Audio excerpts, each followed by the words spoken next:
নমস্কার, স্পটন নিউজে আপনাদের সবাইকে স্বাগত। আমি সাগর। এই মুহূর্তে আমার সঙ্গে রয়েছেন অমিতাভ চন্দ্র। অমিতাভদা, তোমার কাছে প্রথমেই যে প্রশ্ন রাখবো, সম্প্রতি আই লিগ চ্যাম্পিয়ন হলো মোহামেডান। এবার আই লিগ চ্যাম্পিয়ন হয়ে আইএসএলে খেলতে চলেছে। আইএসএলে এবার তিন প্রধান, মোহনবাগান, ইস্টবেঙ্গল আর তার সঙ্গে মোহামেডান। এটা কতটা দাপট বাংলার ফুটবলের জন্য, কতটা ভালো দিক?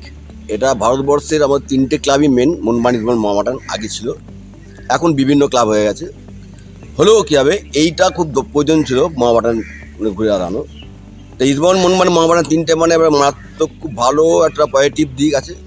এবং আমার আশা মোহনবাগানের মতনই খেলবে, ইস্টবেঙ্গল টিমটা একটু গুছলে ইস্টবেঙ্গল ভালো খেলবে, মোহামেডান।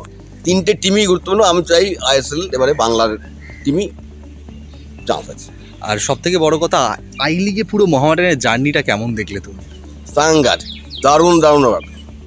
মানে বহু বছর পরে মোহামেডানকে আমি দেখা, কারণ মোহামেডান চিরকালই আমরা যখন খেলেছি তখন দেখেছি যে 3 নম্বর থাকতো। এখন সেই জায়গাতে মোহামেডান যেভাবে এগিয়ে এসছে, এই মোহামেডানকে সত্যি অনেক অনেক সাধুবাদ জানাবো। মোহামেডানের কোচ নিশাব, তাকে কেমন দেখলে তুমি? ভালো গুড কোচ, ভালো কোচ নিঃসন্দেহে যেভাবে। আর সব থেকে বড় কথা, মোহামেডানের শেষ ম্যাচ, যেটা আর কি নিয়ম রক্ষার ম্যাচ বললেই চলে, সেটাতে দিল্লির কাছে হারের সম্মুখীন হতে হলো। তবে 7 জন মতন ক্রিম খেলোয়াড় খেলেনি।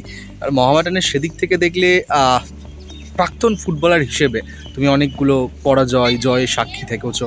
তো কি পরামর্শ তুমি দিতে চাইবে যে এই জিনিসগুলো যদি একটু না খেলা লাস্ট ম্যাচ থাকুক আর ফার্স্ট ম্যাচ থাকুক, আমরা যদি চ্যাম্পিয়ন ট্রফি হয়ে যাই, প্রথম থেকে এখন যা টিম আমার ফার্স্ট টিমে রাখা উচিত।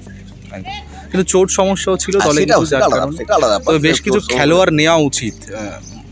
আইএসএল এ যেহেতু আছে, সেগুলোকে একটু ভয়েড করলে আমরা আরো বেটার। অসংখ্য ধন্যবাদ অমিতাভদা।